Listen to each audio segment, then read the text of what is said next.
Mi hijo llevaba un año muerto y yo seguía enviándole dinero cada mes sin saberlo.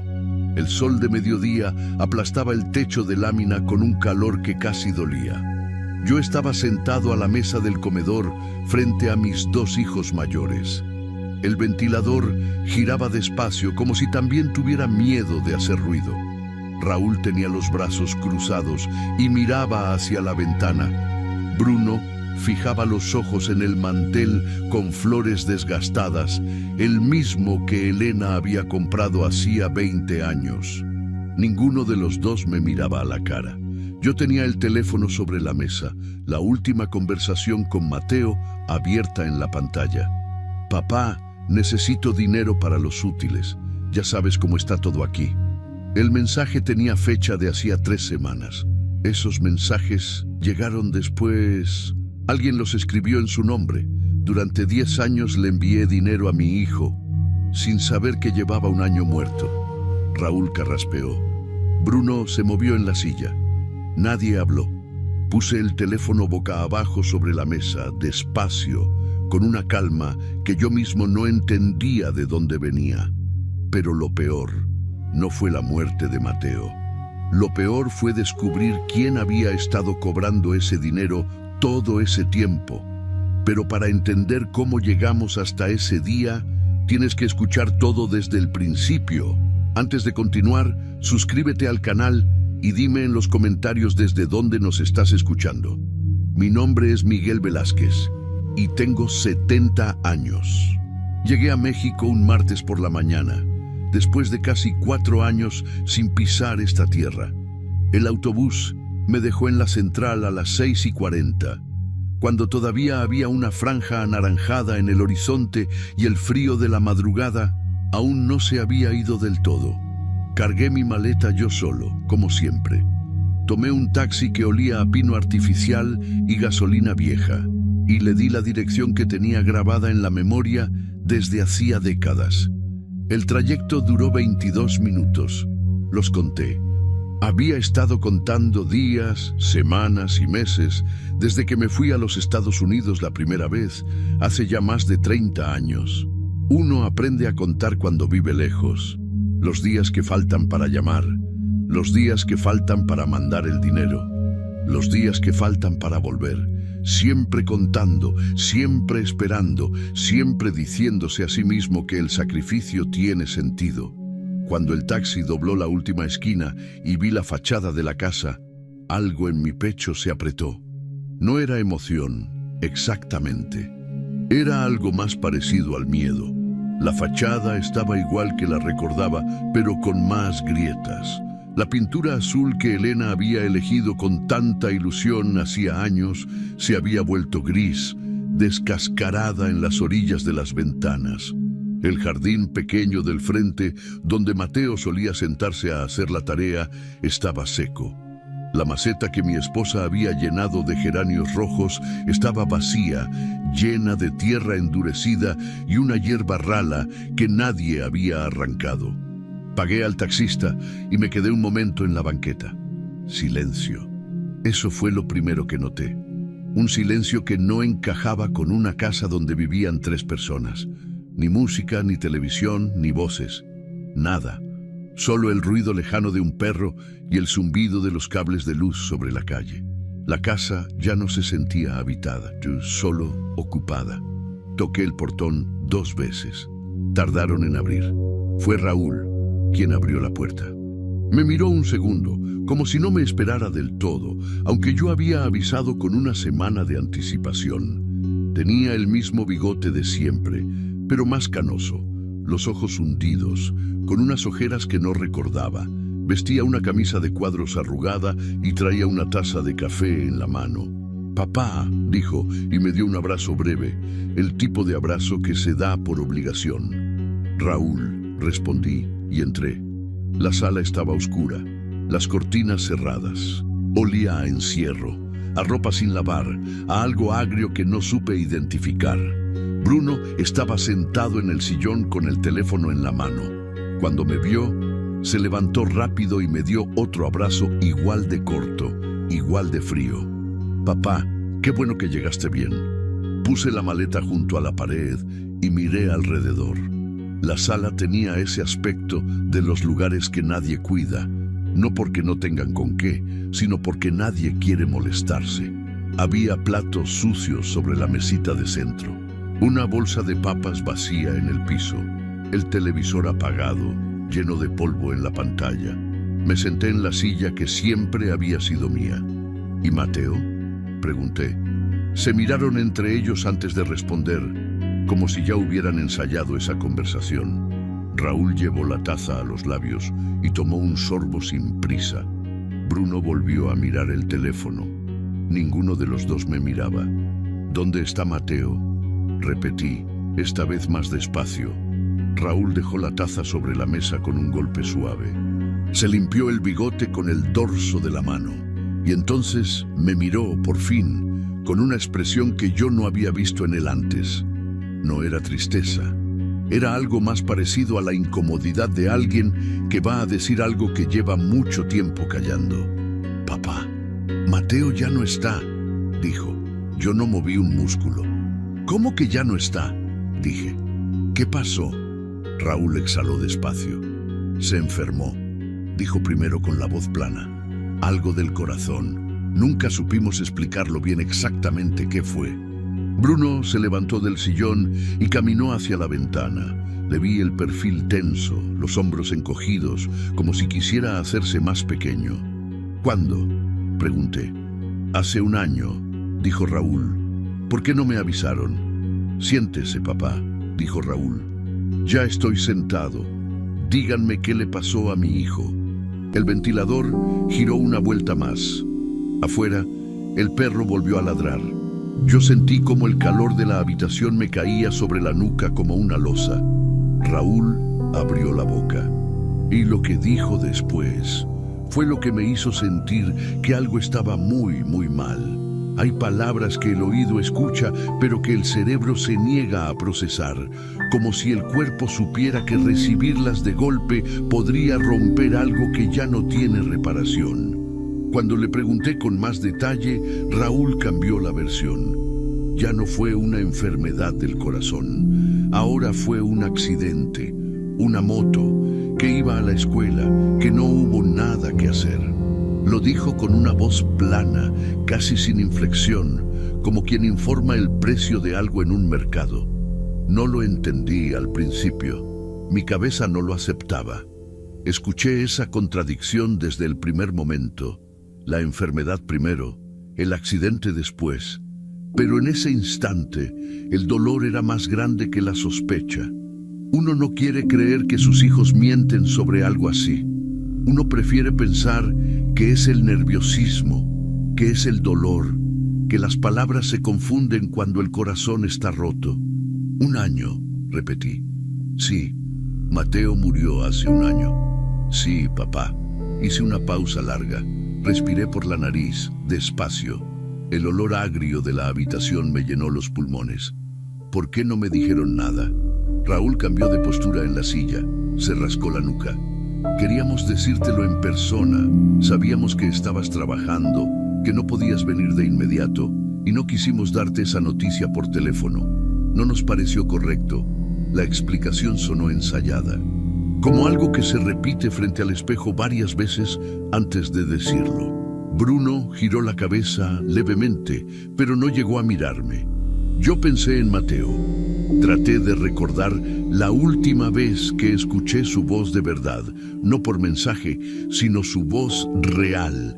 El tono un poco agudo que tenía cuando se emocionaba con algo. Esa manera que tenía de llamarme papá con una sílaba de más, alargada, como si la palabra le diera gusto pronunciarla.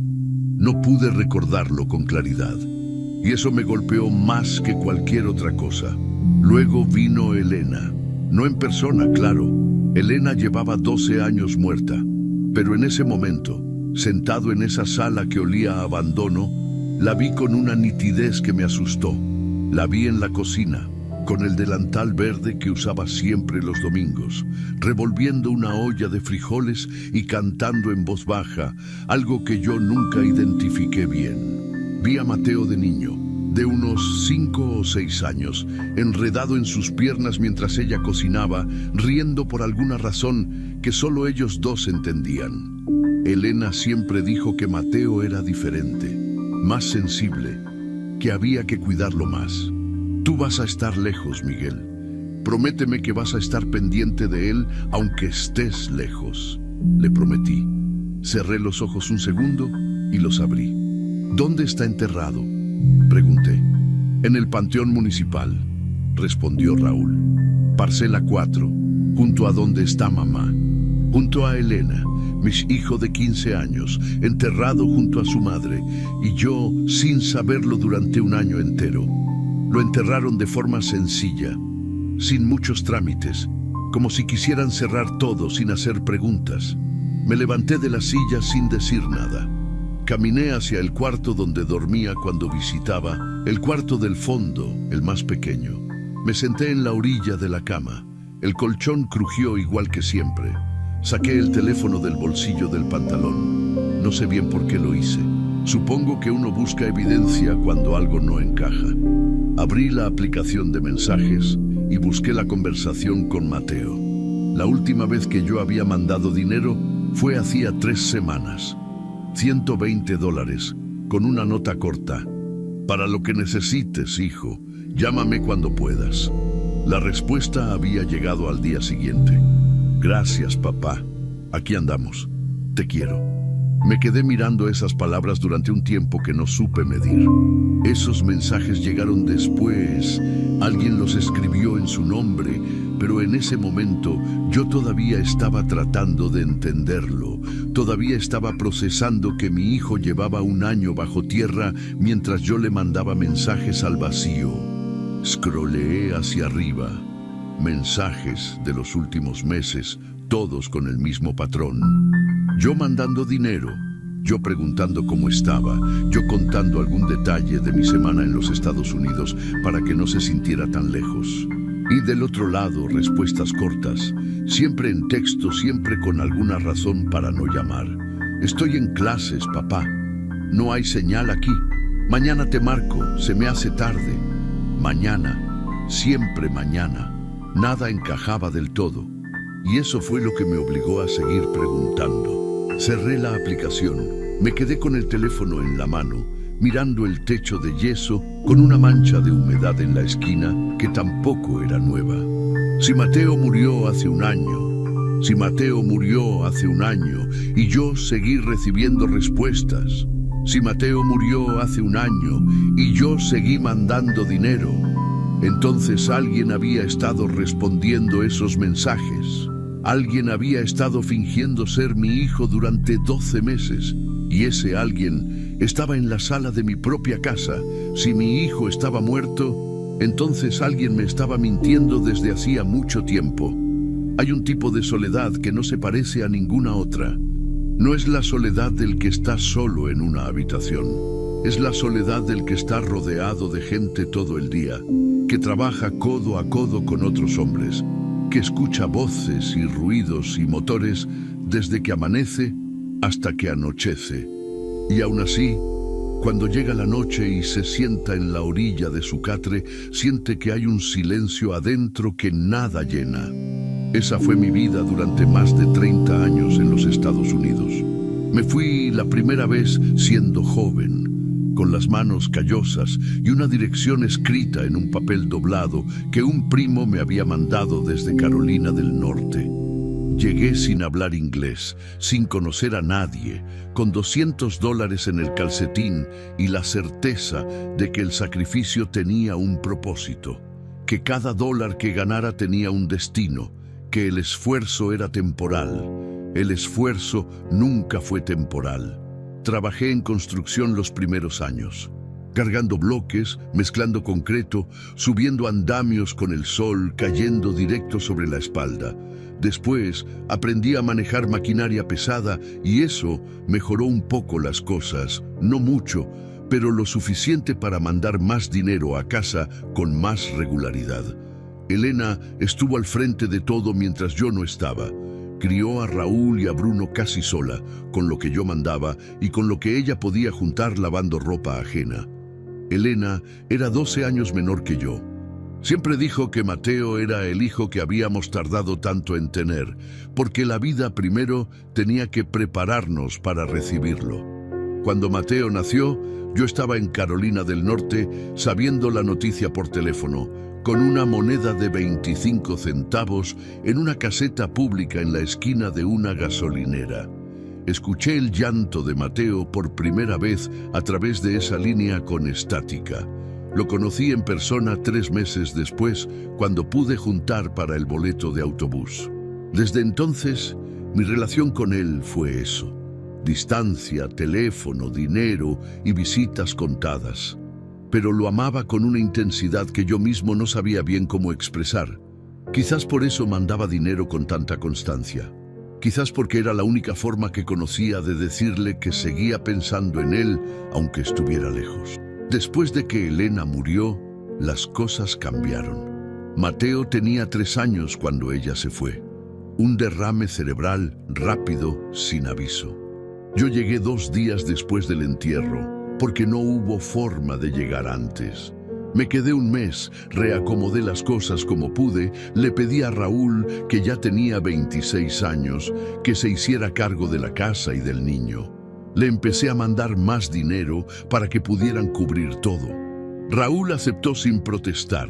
En ese momento lo interpreté como responsabilidad, como madurez, como un hijo mayor que entiende lo que la familia necesita. Ahora entiendo otras cosas. A lo largo de los años, el dinero que mandé fue aumentando. Al principio eran $600 al mes, casi todo lo que ganaba en esos primeros tiempos en Estados Unidos. Luego, cuando mejoré de puesto, subí a 800.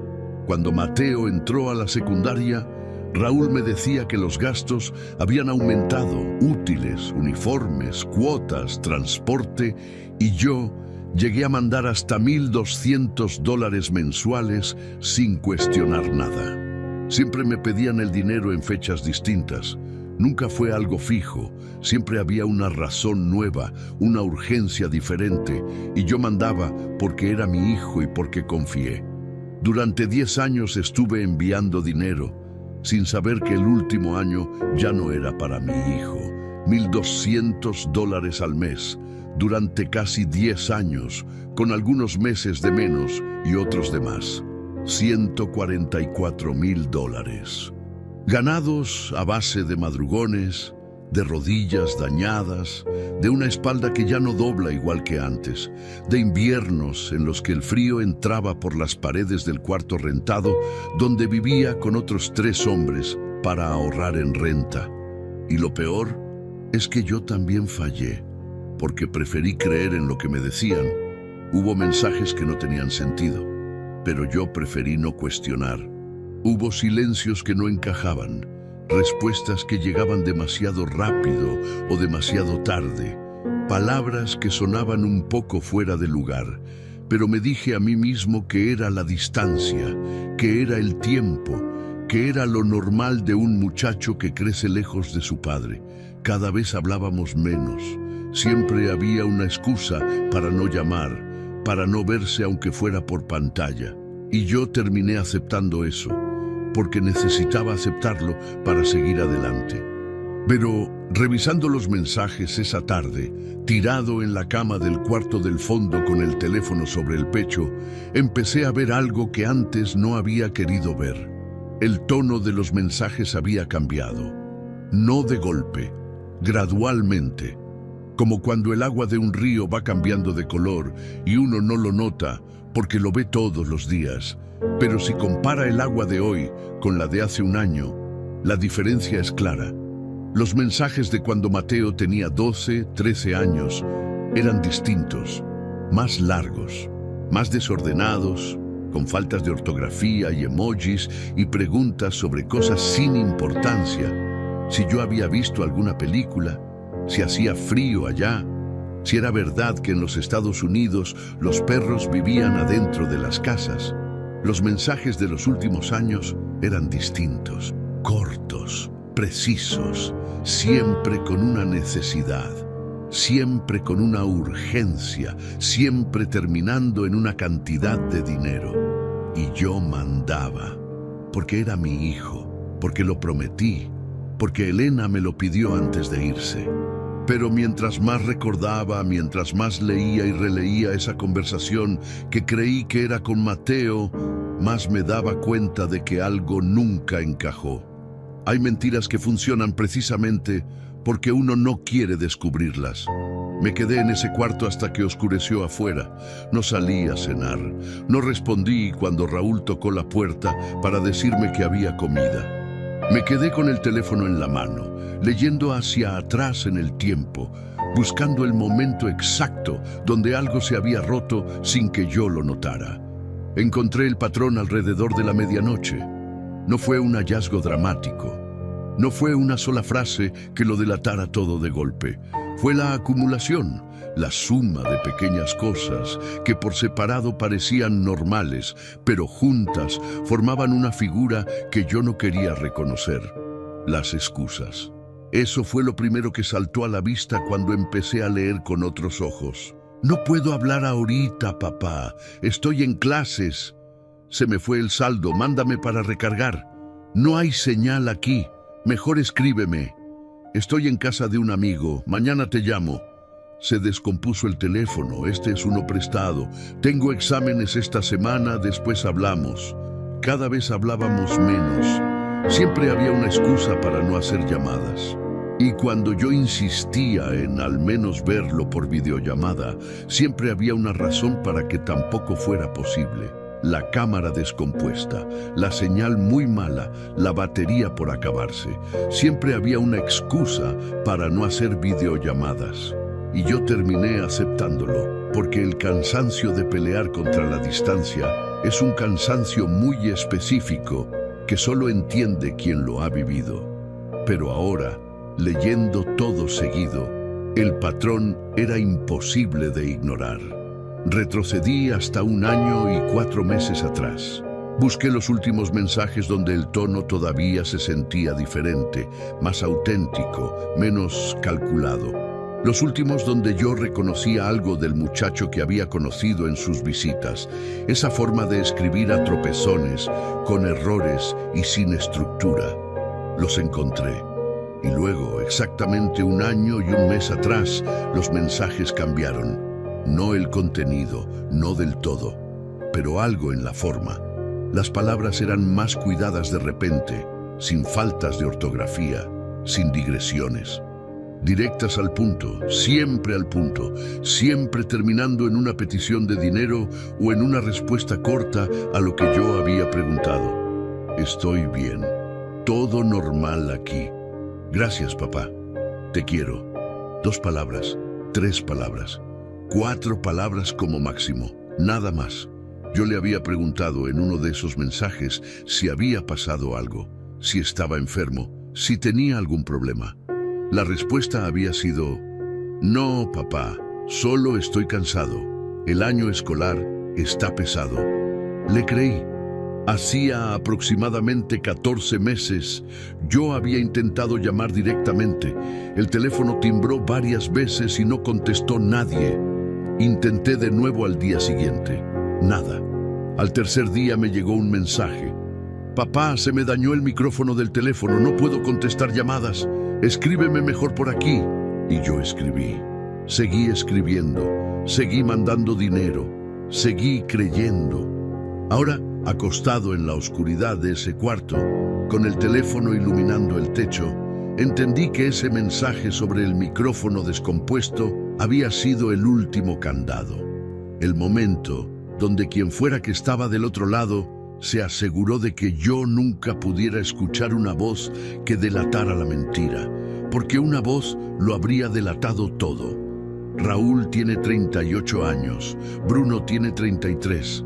Ninguno de los dos suena como un muchacho de 15, pero un texto no tiene voz. Un texto no tiene edad.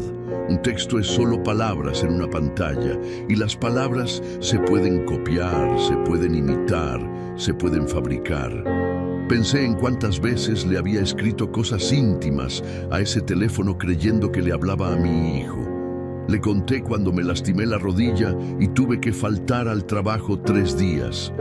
Le conté que a veces soñaba con su madre y que me despertaba con una sensación rara entre tristeza y gratitud.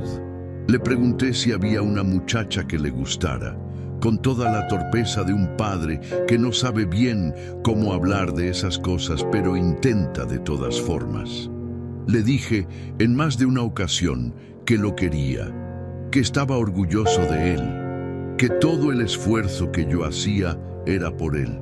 Y del otro lado, leyendo esas palabras, estaba uno de mis hijos mayores, quizás los dos, riéndose quizás, o quizás sin reírse, que era casi peor. Quizás simplemente respondiendo con indiferencia, como quien contesta un correo de trabajo, y luego abriendo la aplicación del banco para ver cuándo llegaba la transferencia. Me senté en la orilla de la cama. La oscuridad del cuarto era densa. Afuera se escuchaba el ruido de la televisión en la sala, un volumen bajo, voces de algún programa nocturno. La vida normal de dos hombres que habían hecho algo imperdonable y que seguían sentados en su sillón viendo televisión como si nada. Me pregunté cuánto tiempo llevaban planeándolo. Me pregunté si alguna vez habían sentido algo parecido a la culpa. Y entonces entendí algo que me heló la sangre. Nada encajaba del todo. Y eso fue lo que me obligó a seguir preguntando. Si llevaba más de un año sin hablar directamente con Mateo, significaba que yo llevaba mucho más de un año completamente solo, sin saberlo, sin poder defenderme, sin poder despedirme, solo. Un padre que no pudo despedirse de su hijo no descansa. Esa noche no dormí. Me quedé mirando el techo hasta que el negro se fue volviendo gris y luego el gris se fue volviendo el color amarillo pálido del amanecer, colándose por debajo de la puerta. Me levanté antes de que la casa despertara. Caminé descalzo por el pasillo, evitando el tablón que siempre crujía cerca del baño, el mismo que Elena me había pedido que arreglara durante años y que yo nunca terminé de arreglar porque siempre había algo más urgente. El piso de mosaico estaba frío bajo los pies. La cocina olía a grasa vieja y a algo dulce que se había fermentado en algún rincón. Puse agua a calentar para el café. Me quedé parado junto a la estufa, con las manos apoyadas en la orilla de la barra, mirando la llama azul del quemador. Afuera los pájaros empezaban a hacer ruido. Un gallo cantó lejos una vez y luego no volvió a cantar. Tomé el café solo, sin azúcar, de pie. La casa ya no se sentía habitada, solo ocupada. Había una diferencia enorme entre las dos cosas, y esa mañana la sentí con una claridad que me pesó en el pecho. Habitar un lugar es llenarlo con presencia, con cuidado, con vida. Ocuparlo es simplemente estar ahí sin dejar nada, sin construir nada, sin importarle a uno lo que ocurre en los rincones. Luego caminé hacia el fondo de la casa. El cuarto de Mateo estaba al final del pasillo, a la derecha, la última puerta antes de la salida al patio trasero. La puerta tenía una calcomanía despegada en la esquina inferior de algún equipo de fútbol, los colores ya desteñidos. Yo la había visto muchas veces en mis visitas anteriores. Mateo la había puesto ahí cuando tenía 8 o 9 años y nunca la quitó. Puse la mano en la manija, respiré, abrí. El olor fue lo primero, un olor cerrado, a polvo, a ropa guardada demasiado tiempo, a un espacio que nadie había ventilado en meses. La cortina estaba corrida y el cuarto estaba en penumbra, pero había suficiente luz entrando por los bordes para ver lo que había adentro. La cama estaba tendida, no con el desorden natural de alguien que vive en ese cuarto, sino con esa rigidez de las camas que nadie ha tocado en mucho tiempo.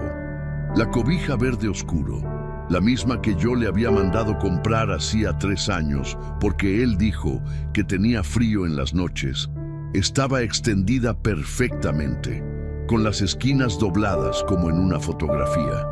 Sobre el escritorio había un cuaderno cerrado. Me acerqué despacio, como si el cuarto fuera un lugar sagrado. Puse la mano sobre el cuaderno. La pasta de cartón estaba fría. Lo abrí. La letra de Mateo llenaba las primeras páginas. Una letra grande, todavía de adolescente, con algunas letras más redondas y otras más angulosas. El tipo de escritura que todavía no termina de definirse. Eran apuntes de la escuela, fechas, nombres, fórmulas de matemáticas. En el margen de una página había dibujado algo, una figura pequeña hecha con pocas líneas. El tipo de dibujo que uno hace cuando la clase se pone aburrida. En la última página escrita había una lista, solo palabras sueltas, sin explicación. La fecha en la esquina superior era de hacía 14 meses. Una de las líneas decía, llamarle a papá el fin de semana. Me tuve que sentar en la orilla de la cama. Me quedé un momento con el cuaderno abierto en las manos, mirando esa línea. 14 meses atrás, Mateo había anotado en su cuaderno que quería llamarme el fin de semana. No sé si lo hizo. No sé si lo intentó. No sé si hubo algo que se lo impidió, o si simplemente lo olvidó, como se olvidan las cosas cuando se tiene 15 años y la vida parece que va a durar para siempre. Cerré el cuaderno y lo dejé donde estaba. Me levanté y miré alrededor. El cuarto me habló con un silencio muy específico, el tipo de silencio que dejan los que se van sin avisar. Había ropa doblada en el respaldo de la silla, una chamarra que Mateo nunca recogió. Había un par de tenis junto a la puerta, con los cordones todavía anudados, listos para ponerse. Había un vaso con lápices sobre el escritorio, algunos con la punta rota. Había una hoja pegada en la pared con cinta adhesiva ya amarillenta, con el horario de clases escrito a mano. Todo estaba exactamente como él lo había dejado. No porque alguien lo hubiera conservado con cuidado, no porque sus hermanos hubieran querido mantener viva su memoria, sino porque nadie había entrado a ese cuarto en meses, nadie había tocado nada, nadie se había molestado en hacerlo. Mateo no solo había muerto, lo habían dejado desaparecer poco a poco, en silencio, sin que nadie en esta casa pareciera haberlo llorado de verdad. Me acerqué a la ventana y corrí la cortina. La luz entró de golpe, brutal, iluminando el polvo que flotaba en el aire. Vi la calle desde ahí, una calle normal, con una señora que barría su banqueta y un niño que pasaba en bicicleta. La vida normal de afuera, indiferente y continua como siempre. En el cajón del escritorio, que no estaba cerrado del todo, vi la esquina de una fotografía. La jalé despacio. Éramos Mateo y yo. Una visita de hacía 5 años, quizás 6. Él tendría 9 o 10 años. Estábamos en el patio trasero de esta misma casa. Él reía con la boca abierta, con un raspado en la mano. Y yo tenía el brazo sobre sus hombros y miraba a la cámara con esa expresión seria que siempre puse en las fotos porque nunca supe bien cómo sonreír para una fotografía. Me guardé la fotografía en el bolsillo de la camisa, salí del cuarto y cerré la puerta con cuidado.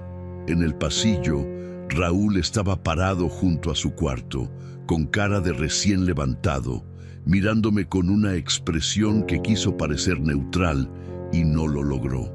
Sus ojos se fueron a la puerta del cuarto de Mateo y luego volvieron a mí. No dije nada.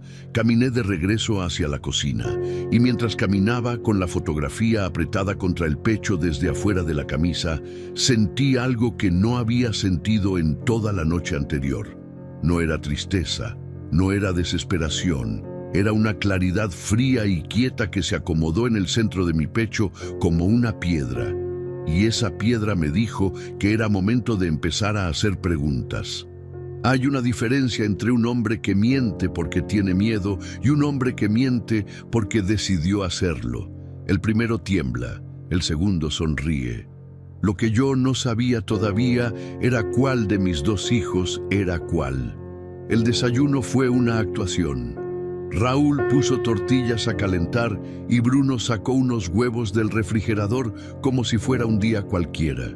Yo me senté a la mesa con mi taza de café y los observé moverse por la cocina con esa familiaridad de quien lleva años viviendo en el mismo espacio. Se pasaban las cosas sin pedirlas, la sal, el aceite, el plato, una coordinación silenciosa que en otro momento hubiera parecido normal. Ahora me parecía ensayada. Desayunamos sin hablar mucho. Raúl preguntó si había dormido bien. Le dije que sí. Bruno preguntó si quería más café. Le dije que no. El ruido de los cubiertos contra los platos llenaba los silencios, como si los silencios dolieran y los cubiertos fueran la única medicina disponible. Yo comí despacio, sin prisa. Los observaba. No de manera obvia. Los observaba como se observa el clima, con atención periférica, notando detalles sin señalarlos. Raúl comía con los codos sobre la mesa, algo que Elena nunca permitió en esta casa. Bruno cortaba los huevos en pedazos demasiado pequeños. El movimiento mecánico de alguien que necesita mantener las manos ocupadas para no pensar. Ninguno de los dos me sostuvo la mirada más de 2 segundos seguidos.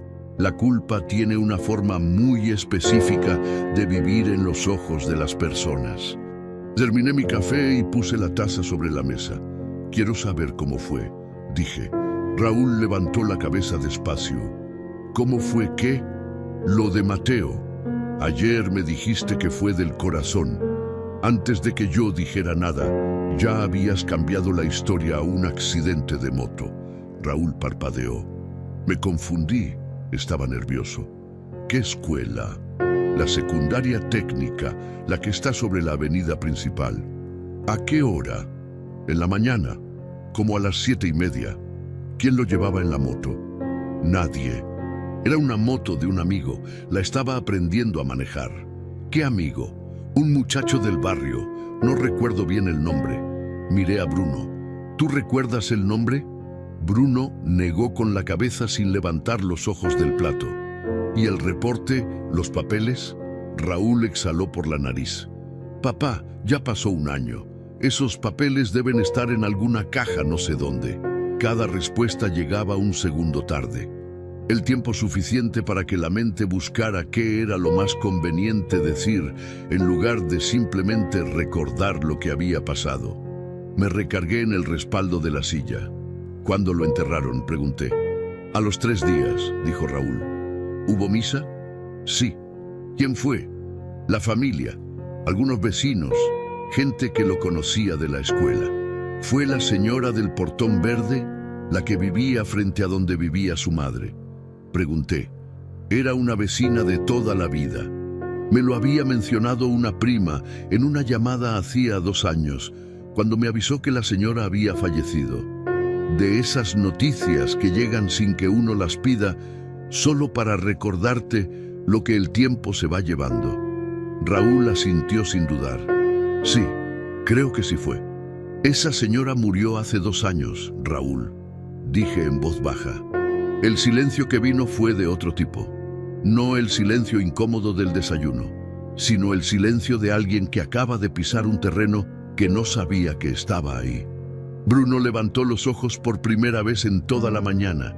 Me miró un segundo y luego los bajó de nuevo, rápido, como si hubiera tocado algo caliente. Raúl recompuso la expresión con rapidez, demasiada rapidez. Me confundí, quise decir otra señora. ¿Cómo se llama? No recuerdo el nombre ahorita. Lo miré durante un momento largo. Él sostuvo la mirada esta vez, pero con un esfuerzo visible, con esa rigidez en la mandíbula de quien se obliga a no parpadear para no parecer nervioso y termina pareciendo exactamente eso. Me levanté de la mesa sin decir nada más. Caminé hacia la sala y me senté en mi silla de siempre. Saqué el teléfono y empecé a escribir nombres y fechas en una nota. Los detalles del accidente. La historia de la enfermedad del primer día. El nombre del amigo de la moto que nadie recordaba. La vecina muerta que supuestamente fue al entierro. Los puse uno junto al otro. Nada encajaba del todo. Y eso fue lo que me obligó a seguir preguntando. Era una historia que tenía demasiados huecos, demasiadas respuestas preparadas, demasiadas pausas donde debería haber memoria. Una historia que dos hombres habían construido sin ponerse suficientemente de acuerdo en los detalles. Desde la cocina llegó el sonido de los platos lavándose, voces bajas, un tono de urgencia contenida que se filtraba por encima del ruido del agua. Los dejé hablar, los dejé creer que yo no escuchaba, y cuando sus palabras dejaron de coincidir, supe que no era un error, era una mentira. Hay un momento en que la presión acumulada encuentra el punto más débil de una estructura y la rompe. En un edificio, ese punto puede ser una viga. En una mentira, ese punto siempre es el hombre más asustado de los que la sostienen. Esa tarde, salí solo. No avisé a dónde iba. Tomé las llaves de la casa y salí por la puerta principal sin decir nada. Y ninguno de los dos preguntó. Eso también me dijo algo. Fui al Panteón Municipal caminando. Tardé 20 minutos bajo un sol que pegaba horizontal. De esa manera que tiene el sol de provincia en las tardes, que no calienta, sino que aplasta. Entré por la reja de hierro negro y caminé entre las tumbas siguiendo los números de las parcelas hasta encontrar la 4. Elena estaba ahí. Su lápida era sencilla, de mármol gris, con su nombre y las fechas. Alguien había puesto flores hacía tiempo, ya secas y sin color, dobladas sobre sí mismas como papel viejo. A su lado había una tumba nueva, más nueva que el resto. La tierra todavía no había tomado la compactación de los años. La lápida era más pequeña, de cemento sin pulir, con letras grabadas sin mucho cuidado.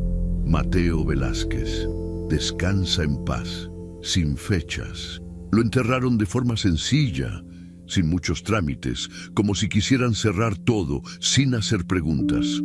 Una lápida sin fechas, sin flores, sin ninguna señal de que alguien hubiera vuelto a visitarla desde aquel día.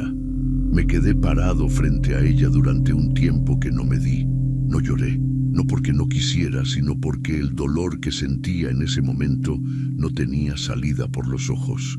Era un dolor interno, seco, del tipo que se asienta en el pecho y se queda ahí sin moverse.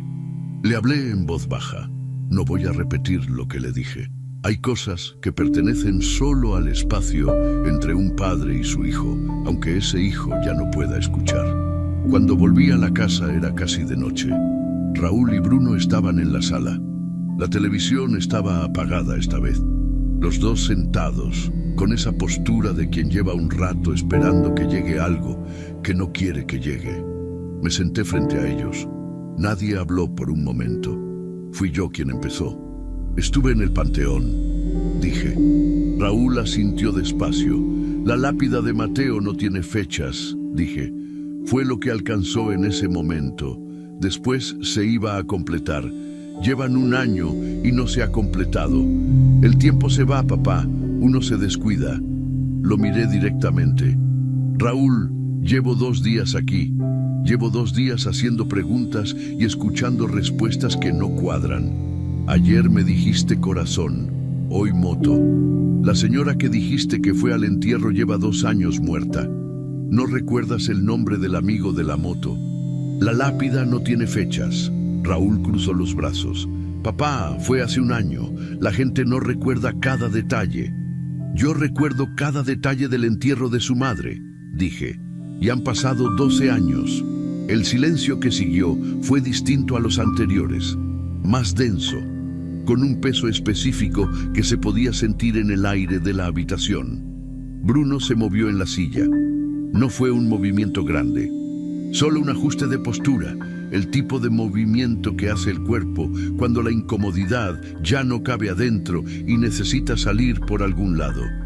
Bruno, dije mirándolo directamente, ¿cómo murió tu hermano? Él levantó los ojos. Los tenía colorados en las orillas, no de llorar, sino del tipo de cansancio que viene de adentro. Ya te dijimos, murmuró. Te lo estoy preguntando a ti, no a Raúl. A ti. Bruno miró a Raúl. Y Raúl, Le devolvió una mirada corta, tensa, con un mensaje que no necesitaba palabras. No digas nada, aguanta. Bruno, repetí más despacio, llevas 2 días sin poder mirarme a los ojos. Llevas 2 días comiendo con la cabeza agachada. Eso no es duelo, eso es otra cosa. El labio inferior de Bruno se tensó. Fue un accidente, papá, dijo, pero la voz le salió más delgada que antes. Raúl intervino. Papá, ya basta, estamos de duelo, los 3. No es justo que llegues aquí y nos interrogues como si fuéramos criminales. ¿Cuándo fue la última vez que alguien en esta casa mencionó a Mateo antes de que yo llegara? Pregunté. Porque yo llegué y no hay una sola foto de él en la sala. No hay una veladora encendida.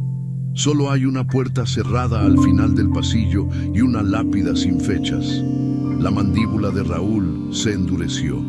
Cada quien lidia con el duelo a su manera. Sí, dije. Y hay quienes no tienen duelo que lidiar porque nunca sintieron la pérdida. Bruno hizo un sonido pequeño. Volvió a mirar a Raúl y esta vez Raúl no le devolvió la mirada a tiempo. Ese segundo de retraso fue suficiente.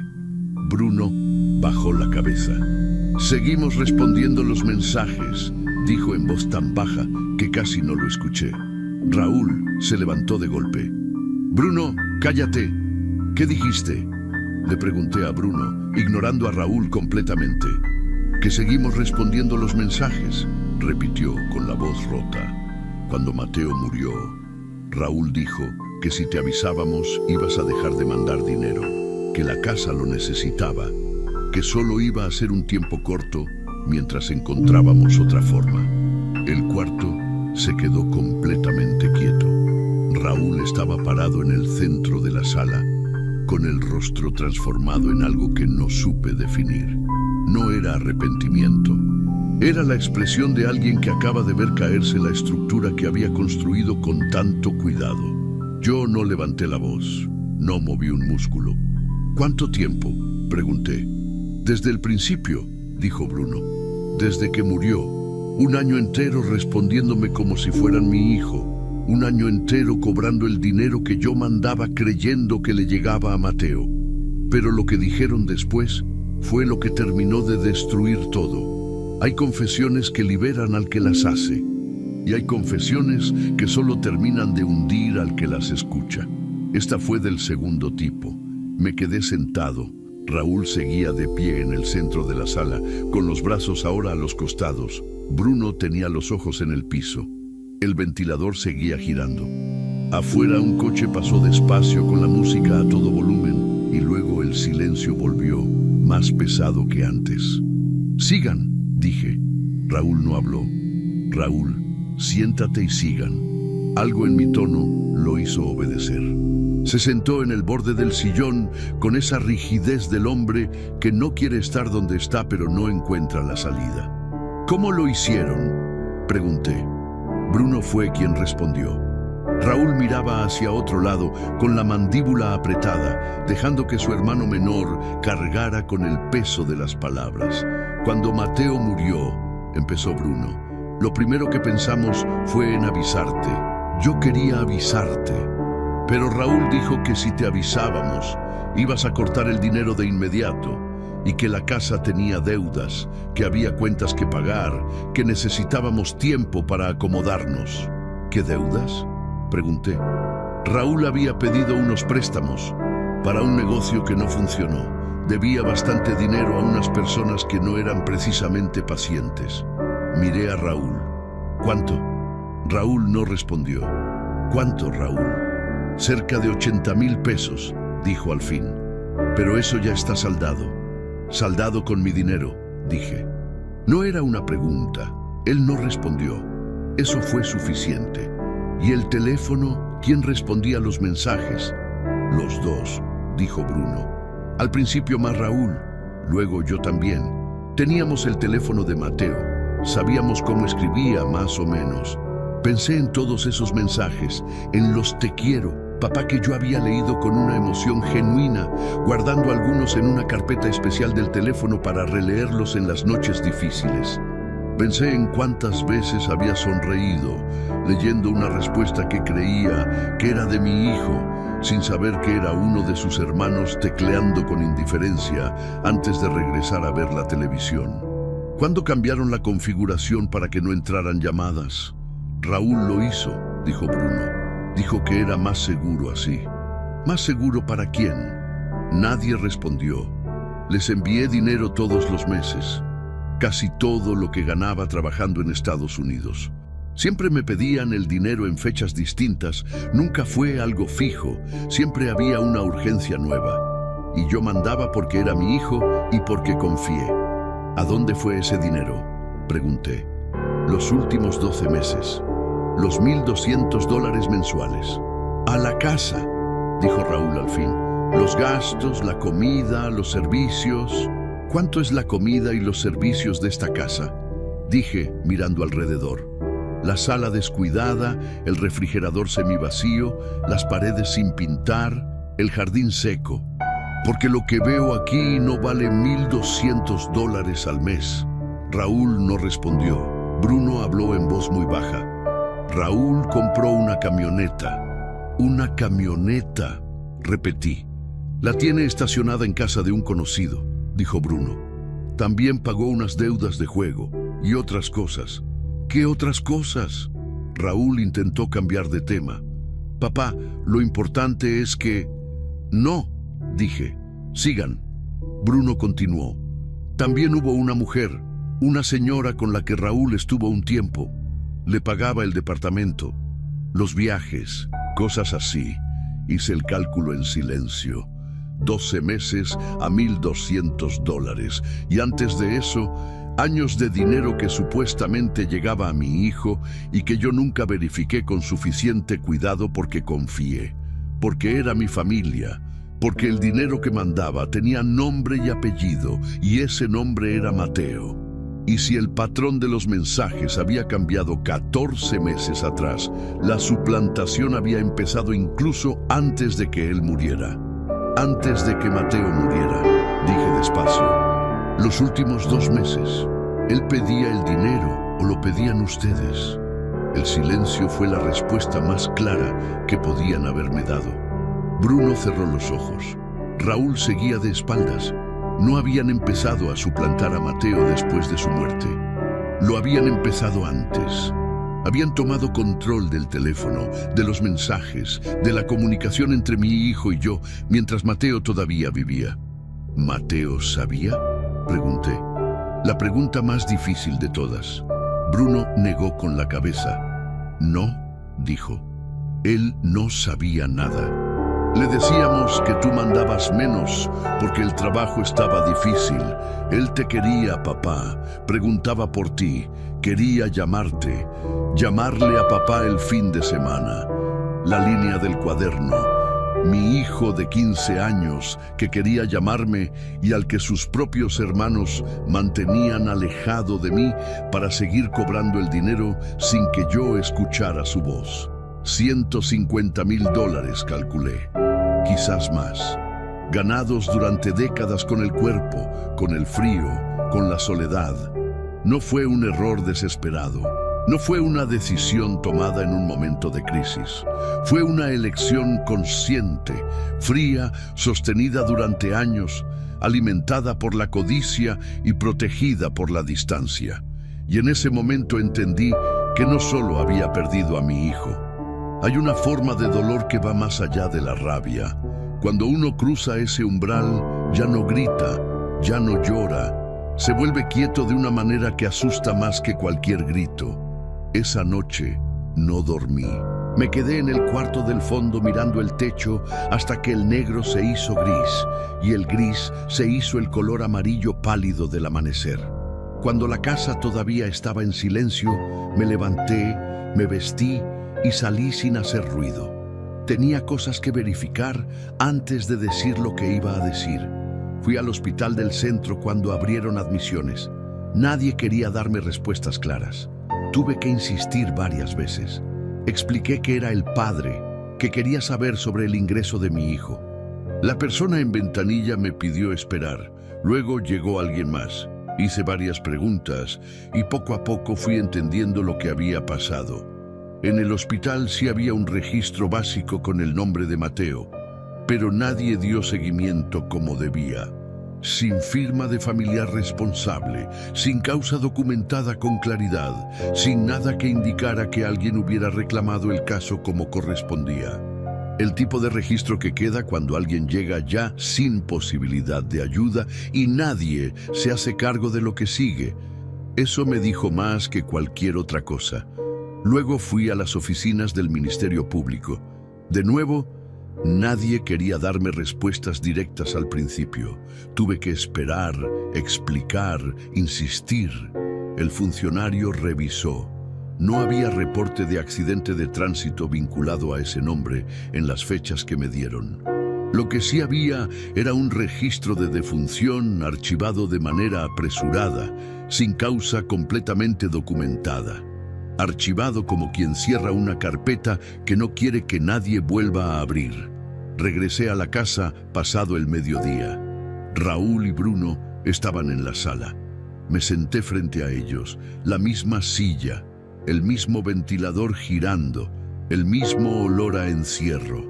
Voy a decirles algo, dije, y quiero que me escuchen bien los dos.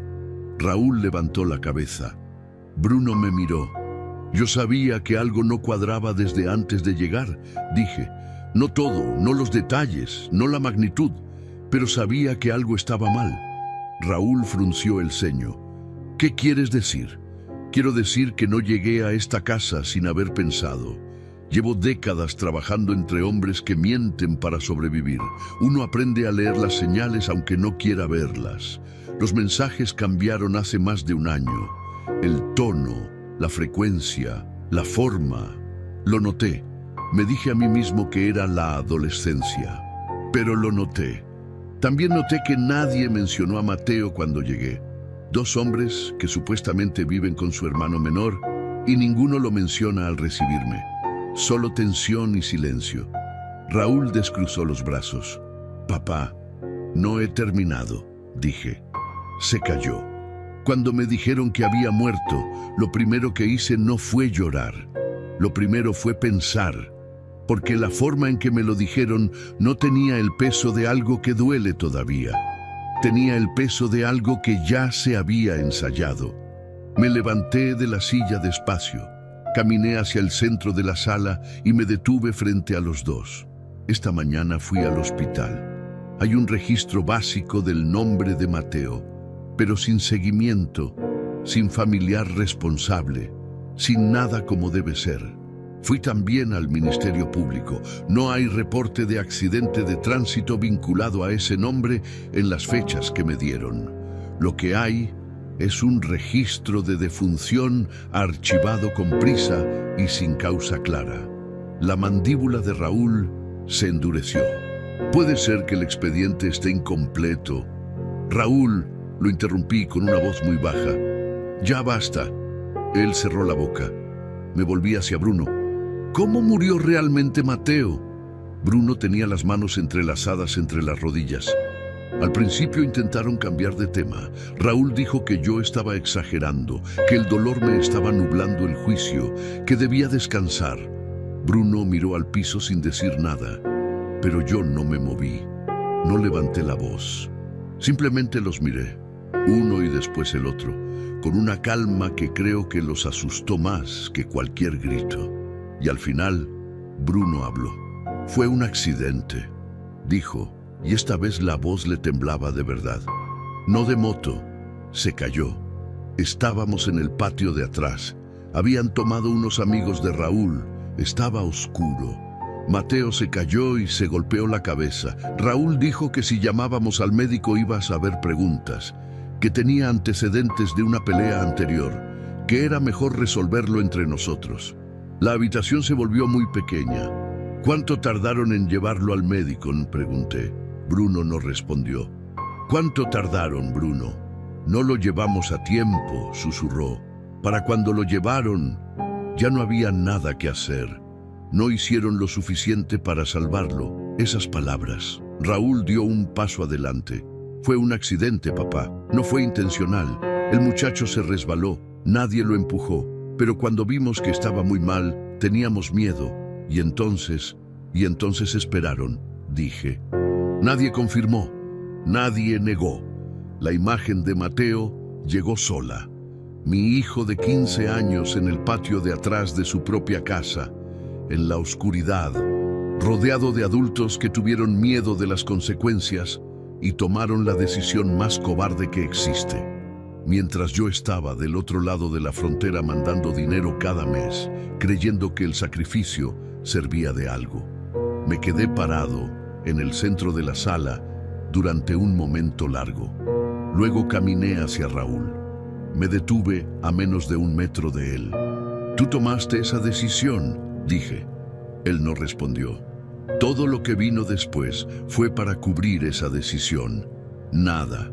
Y durante 1 año entero, mientras yo te mandaba dinero creyendo que cuidabas a mi hijo, tú sabías que él estaba enterrado a 20 minutos de esta casa. Raúl apretó la mandíbula. No fue intencional, repitió, con una frialdad que me confirmó todo lo que necesitaba saber sobre él. Lo miré durante un momento más, luego me alejé, no porque me hubiera vencido, sino porque ya tenía lo que necesitaba. Lo que habían hecho tenía un nombre y ese nombre no me correspondía a mí pronunciarlo. Le correspondía a otras personas, con otras facultades, en otros lugares. Y fue ahí, en ese momento, cuando dejé de verlos como mis hijos. Hay decisiones que no se toman con rabia. Las más permanentes, las que de verdad cambian el rumbo de una vida, se toman en calma, con una claridad que duele precisamente porque no deja espacio para la duda. Esa noche no dormí en la casa. Recogí lo que había sacado de la maleta, la ropa doblada sobre la silla, el neceser en el baño, la fotografía de Mateo que había guardado en el bolsillo de la camisa y que puse con cuidado entre 2 camisas para que no se doblara. Lo hice despacio, sin prisa, con el mismo orden con que uno hace las cosas cuando sabe que no va a volver. Raúl apareció en la puerta del cuarto. Me miró guardar la ropa en silencio durante un momento. «Papá», dijo. No respondí. «Papá, escúchame. Lo que pasó con Mateo fue un accidente. Nadie quiso que pasara. Y lo del dinero, sé que no tiene justificación, pero estábamos desesperados. La casa, las deudas, yo no sabía cómo. Seguí doblando ropa». «No puedes irte así», dijo, y en su voz apareció por primera vez algo que no había estado antes. No era arrepentimiento, era urgencia. El tipo de urgencia del hombre que empieza a calcular las consecuencias reales de lo que ha hecho. Somos tu familia. Somos lo único que te queda. Cerré la maleta. La puse de pie junto a la cama y la agarré por el asa. Raúl seguía en la puerta. Lo miré directamente. «Hazte a un lado», dije. Él no se movió de inmediato. Hubo un segundo, solo uno, donde vi en su cara el cálculo rápido de cuánto podía sostener esto. Y luego se hizo a un lado. Salí al pasillo con la maleta. Bruno estaba parado junto a la sala, con los brazos cruzados y los ojos colorados. Cuando me vio llegar con la maleta, algo en su cara se rompió de una manera que Raúl nunca hubiera permitido en la suya. «Papá», dijo, y la voz le salió pequeña, de niño. Me detuve frente a él. Lo miré durante un momento. Bruno era el más débil de los dos. Eso siempre lo supe. El que seguía, el que no cuestionaba, el que prefería el camino fácil, aunque ese camino lo llevara a lugares que no quería visitar. Había una parte de mí que entendía que sin Raúl, Bruno nunca hubiera llegado hasta aquí. Pero también entendía que la debilidad no es inocencia. Seguir a alguien que hace el mal es también una elección. «Yo te quiero, papá», dijo Bruno. «Siempre te quise. Lo que hicimos estuvo mal, lo sé, pero yo nunca quise hacerte daño. Nunca quise...» «Bruno», lo interrumpí con una calma que él no esperaba. Se calló. «El daño no se mide con las intenciones», dije. «Se mide con lo que queda cuando todo termina». Él bajó la cabeza. No dije nada más. Caminé hacia la puerta principal. La abrí. El aire de la noche entró, fresco, con ese olor a tierra y a ciudad provincial que no había cambiado en décadas. Las estrellas estaban claras sobre los tejados. Un perro ladró lejos una vez y se quedó callado. Me detuve en el umbral. No sé bien por qué me detuve. Quizás porque los umbrales merecen un momento. Porque cruzar una puerta de esta manera, sabiendo que es la última vez, es el tipo de acto que el cuerpo quiere registrar, aunque la mente preferiría no hacerlo. Pensé en Elena.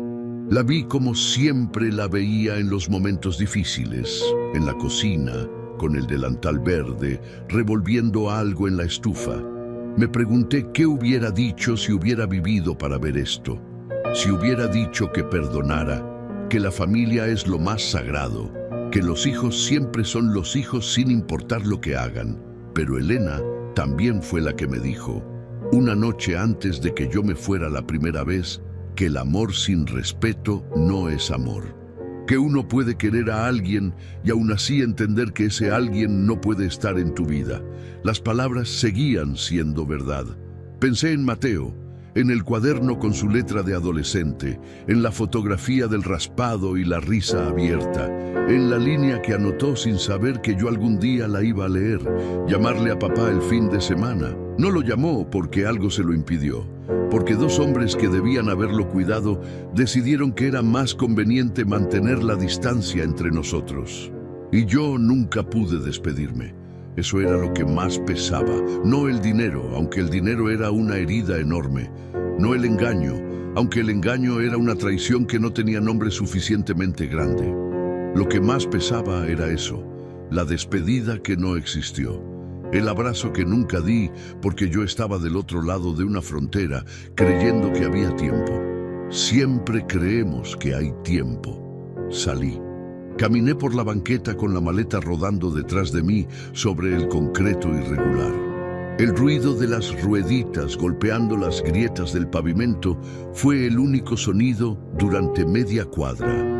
No miré atrás. Había un hotel sencillo a unas 10 cuadras. Lo recordaba de visitas anteriores. Esa noche dormiría ahí. Al día siguiente haría las llamadas que tenía que hacer. Hablaría con quien tenía que hablar. Pondría en manos de quien correspondía lo que yo solo no podía ni debía cargar. No iba a ser yo quien gritara, ni amenazara, ni hiciera escenas. Eso se lo dejaba a las instituciones, a los procesos, a los mecanismos que existen precisamente para cuando las familias fallan de maneras que ya no tienen solución interna. Yo solo tenía que caminar. A mitad de la calle me detuve un segundo. Saqué el teléfono del bolsillo. Abrí la conversación que creí durante un año que era con Mateo. La leí por última vez. Los te quiero. Papá, que no eran de él. Las respuestas cortas y calculadas. El dinero pedido con distintas excusas en fechas distintas. La borré, no con rabia, con la misma calma con que se cierra una ventana cuando ya se sabe lo que hay afuera y uno decide no seguir mirando. Luego abrí una conversación diferente, una que nunca había tenido con nadie. Escribí el nombre de Mateo, solo su nombre, y le mandé un mensaje que sabía que nunca llegaría a ningún lado, que se quedaría en el vacío de un número desconectado, en el éter de todas las palabras que se dicen demasiado tarde. Te quise siempre, hijo. Perdóname por no haber llegado a tiempo. Lo mandé. Me quedé mirando la pantalla un segundo, luego guardé el teléfono y seguí caminando. La noche era tibia, las calles estaban casi vacías. Un camión pasó lejos, con las luces amarillas encendidas, y su rumor se fue apagando hasta que solo quedó el silencio y mis pasos sobre el pavimento y el ruido de las rueditas de la maleta. Ese día no solo enterré a Mateo, ese día entendí que llevaba un año hablando con mentiras. No fue un gesto de rabia. Fue la conclusión más honesta a la que puede llegar un hombre cuando finalmente deja de mentirse a sí mismo sobre lo que tiene y lo que perdió. La familia no es el apellido, no es la sangre, no es el techo compartido ni los años bajo el mismo cielo. La familia es lo que se construye con presencia, con honestidad, con el tipo de amor que no pide nada a cambio y no traiciona cuando nadie está mirando. Eso es lo que yo había intentado dar desde lejos, con cada dólar, con cada mensaje, con cada noche de invierno en un cuarto frío, pensando en un muchacho que me llamaba papá. Y era también lo que nunca recibí a cambio. Mateo sí me lo hubiera dado. Estoy seguro. Mateo era diferente. Su madre siempre lo dijo, pero Mateo ya no estaba, y yo, con una maleta pequeña y una fotografía guardada entre dos camisas, seguía caminando hacia adelante porque era lo único que sabía hacer desde que tenía memoria. Caminar, trabajar, seguir, aunque ya no supiera muy bien para qué.